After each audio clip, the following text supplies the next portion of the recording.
Hello, this is Mike with AskTractorMike.com. I'm speaking today with Steve, and you guys don't know Steve yet, but if it weren't for Steve, this channel would not exist.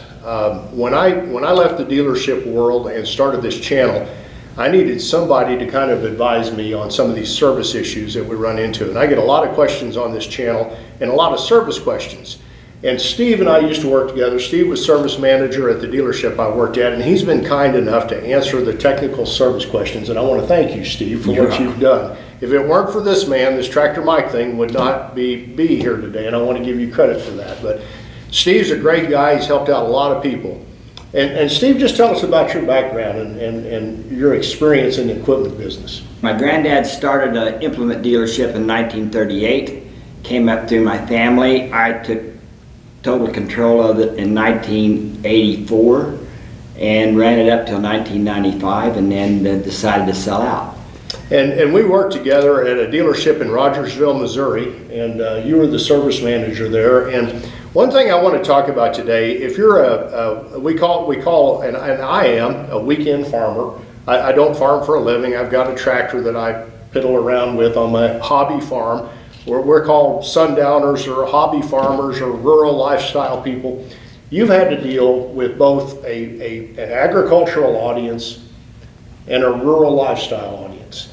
And a lot of the folks that watch my channel are new to tractors, and you come into a dealership and it seems like everybody there kind of knows all about tractors but you. I'm just assuming. What advice could you give someone that they've never been around tractors, they bought their first tractor, and they're trying to get through that dealership experience from a former owner and a former service manager standpoint? How can they work through that system? When they buy that tractor at that dealership, be sure they visit with people in the shop. Get acquainted with the service manager, get acquainted with the service writer, get acquainted with those people that you're going to have to call or talk to when you have a problem. You might start your problem by a phone call and tell them what you got, and if you don't understand the answer, then you tell them you're going to come talk to them, so they're looking forward to you being in there, and they'll kind of get reacquainted with your problem. That service manager and that service writer are, during certain times of the year, are dealing with a lot of stuff going on, and a lot of people. All the people from the dealership are coming to them because that's when the problems start. They don't start in the winter time when you park the tractor in the shed, but they start in the spring when everybody wants to get out and mow and clean up the yard or whatever. And the guy with the baler and the guy with the 35 horsepower utility tractor, how do you balance that as a service manager? It's very difficult. Steve brings up a good point. You have a guy that makes his living off of his machinery, broke down, versus me with my 40-horse tractor, and it won't start, and I'm kind of upset my tractor won't start. You really want to treat every customer the same, but the economic deal is I can live without my tractor another day and survive, and the guy that's got 200 acres of alfalfa cut needs his tractor back. So you've got to balance all that together. So if these guys seem a little short when you're in there, that's the reason. It's hard for a service manager to know which way to go.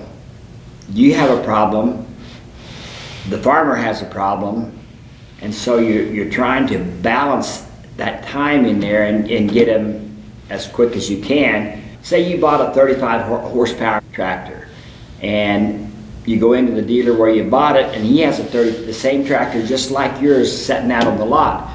That service manager could walk out on the lot, show you what wires to check, and send you home, and you could check those wires. If that fixed it, great. If it didn't, then it may mean a trip to the shop or a service call. From my experience in the dealership, the phone in April and May is ringing off the wall. Yeah. And Steve brought up, you have the farmer, the guy with the hay baler or the combine down, you have the weekend farmer with a compact tractor down, and then you have these sales guys that have sold 2 or 3 tractors that day, want them prepped and delivered, and you've got your day book full with stuff of repairing problems, and then you have the sales department throwing all their deliveries in. Yeah. So the other time to be patient, when you buy a new tractor, it's really hard to predict exactly, especially in the busy season, it'll be delivered.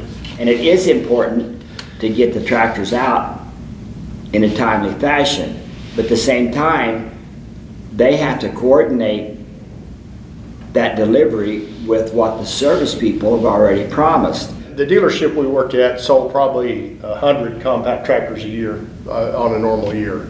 And we had a big shop and a lot of stuff going on. And I felt for you, in the busy season, this guy was going crazy. And it's the toughest job in the building. Either the service manager who runs all of it, or the service writer, who really, on small dealers won't have that. It'll be the service manager you're talking to. But in a bigger dealership, a service writer will be the guy that schedules, or lady that schedules the work and communicates with customers. But I think the takeaway today is have a little bit of patience. It is such a seasonal business. If we could take the equipment business and level it out over a period of a year, it would be a lot easier. Yes. Like the car business is pretty much year round. The equipment business, we probably did, oh gosh, almost half our business in April, May, and June, and just were wore out, and tempers get bad and all that stuff. So the best advice I have, if you're a new customer to an equipment dealership, is try to have a little bit of patience, and don't come in armed for a fight when you walk in the door. Yeah.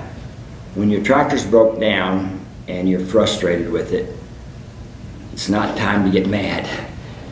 I could tell you situations in my experience when I thought I was going to, if I said one wrong word, I thought I was going to get hit in the face.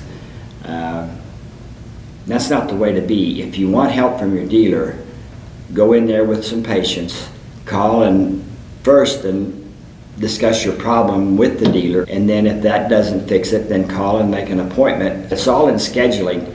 Your part, the dealer's part, and you got to get that worked out in a way that it satisfies both of you. We hope this helps you have better relations with your dealer, and you want good relations with your local dealer. And Steve, thank you again for all your help in getting this channel going. This guy is a tremendous wealth of information, and when you send questions in, most of the time, all the time when I don't know him, it goes to Steve, and he always answers them and is gracious to help. I survive on web traffic. I'd be honored if you'd subscribe to my YouTube channel and like my Facebook page and share this video with other tractor enthusiasts. And if you have questions or comments, put them down below. We'll try to get back with you. Thanks for watching.